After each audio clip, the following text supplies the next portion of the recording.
بسم اللہ الرحمن الرحیم۔ السلام علیکم دوستو، یونیورس ویو میں خوش آمدید۔ انڈیا میں دوسری بار منتخب ہونے والے پرائم منسٹر نریندر مودی اپنی انتہا پسندانہ سوچ کی وجہ سے دنیا بھر میں نفرت کی علامت بنے ہوئے ہیں۔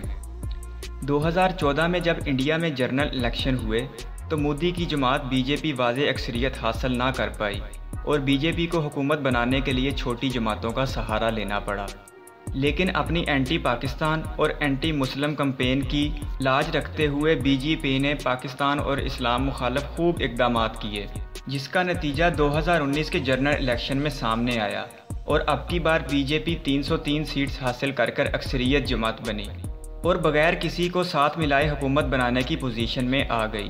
دوسری بار منتخب ہونے کے کچھ ہفتوں بعد ہی مودی نے کشمیر کی خصوصی حیثیت ختم کر کے خطے میں بدامنی اور کشیدگی کا نیا دور شروع کر دیا، اور اب عالم یہ ہے کہ آئے روز انڈیا، پاکستان اور چائنا کے بارڈر پر جھڑپیں ہوتی ہیں۔ اس ویڈیو کو آخر تک دیکھیں اور جانیں کس بات نے انڈیا کو جنگی جنون میں مبتلا کر رکھا ہے۔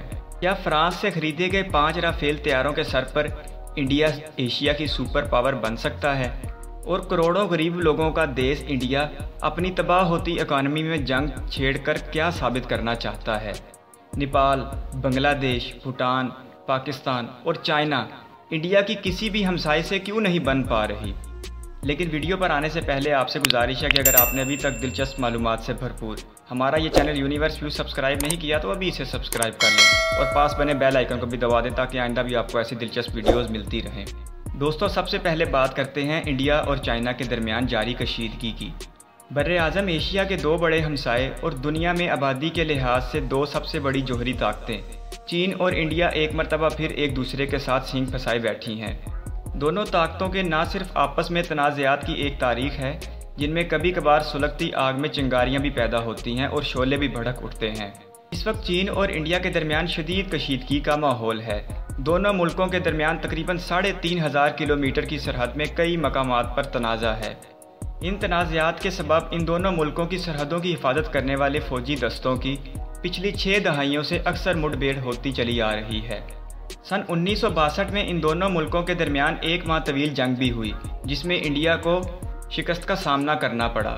چین نے انڈیا کے کئی ہزار مربع کلومیٹر علاقے پر قبضہ کر لیا اور انڈیا کے 1000 سے زائد فوجی مار دیے گئے، جبکہ 3000 سے زائد فوجی جنگی قیدی بنا لیے گئے۔ 1962 کی جنگ میں چین کے 800 فوجی ہلاک یا زخمی ہوئے۔ انڈیا کی یقینی ہوتی شکست دیکھ کر امریکہ بھی اس جنگ میں کود پڑا تھا۔ بعد میں کشیدگی کو کم کرنے کے لیے سفارتی کوششیں کی گئیں، لیکن اب بھی متنازع سرحد، دریاؤں کے بہاؤ میں تبدیلی اور پہاڑی علاقے کی وجہ سے تنازع برقرار ہے۔ چین اور انڈیا کے درمیان موجود سرحد کو لائن آف ایکچوئل کنٹرول کہا جاتا ہے، لیکن اب کی بار انڈیا اس محاذ پر اکیلا ہی دکھائی دے رہا ہے۔ یونائٹڈ اسٹیٹ کی طرف سے انڈیا کو سفارتی تعاون تو حاصل ہے، لیکن عملی طور پر کوئی ساتھ نظر نہیں آتا۔ 1962 کی جنگ میں اپنی یقینی شکست دیکھتے ہوئے اس وقت کے Indian prime minister Jawahar Lal Nehru نے امریکن صدر جان ایف کینیڈی کو ایک خط لکھا اور اپنی پتلی فوجی حالت کا ذکر کرتے ہوئے امریکہ سے مدد مانگی۔ اس وقت یہ خط بہت رازداری میں رکھا گیا تھا۔ جے ایف کینیڈی نے انڈیا کی مدد کرتے ہوئے یونائٹڈ اسٹیٹ ملٹری کا اسلحہ فراہم کر دیا، لیکن انڈین فوج کو اس اسلحے کا استعمال نہیں آتا تھا اور جنگ کا نتیجہ انڈیا کی شکست کی صورت میں سامنے آیا۔ لیکن اب حالات قدرے مختلف ہیں۔ کرونا وائرس کی وجہ سے یونائٹڈ اسٹیٹ سخت لاک ڈاؤن سے گزرا ہے اور اب بھی کہیں کہیں جزوی لاک ڈاؤن ہے۔ امریکہ کی اکانومی بری طرح تباہ ہو چکی ہے اور یہ کئی دہائیوں کے بعد بدترین معاشی بحران ہے۔ انڈیا کی معاشی حالت اس سے بھی زیادہ خراب ہے۔ مسلسل 2 سماہیوں تک انڈیا کی اکانومی 24% تک گئی ہے، جو کہ اکانومی کے عالمی ضابطے کے تحت بہت مایوس کن ہے۔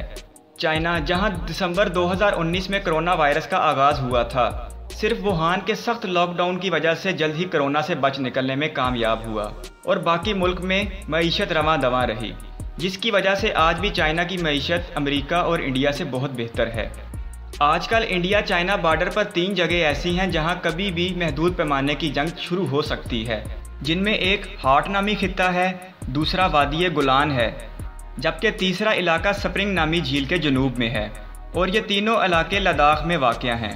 ماضی میں عموماً پرامن رہنے والا دریائے گولان کا یہ علاقہ اب جنگ کا خطہ بن گیا ہے کیونکہ یہ وہ جگہ ہے جو لائن آف ایکچول کنٹرول کے سب سے زیادہ قریب ہے، اور انڈیا نے درویش شوق سے لے کر دولت بیگ اولڈی تک ایک نئی سڑک بنائی ہے جو کہ لداخ میں لائن آف ایکچول کنٹرول کا سب سے زیادہ حساس علاقہ ہے۔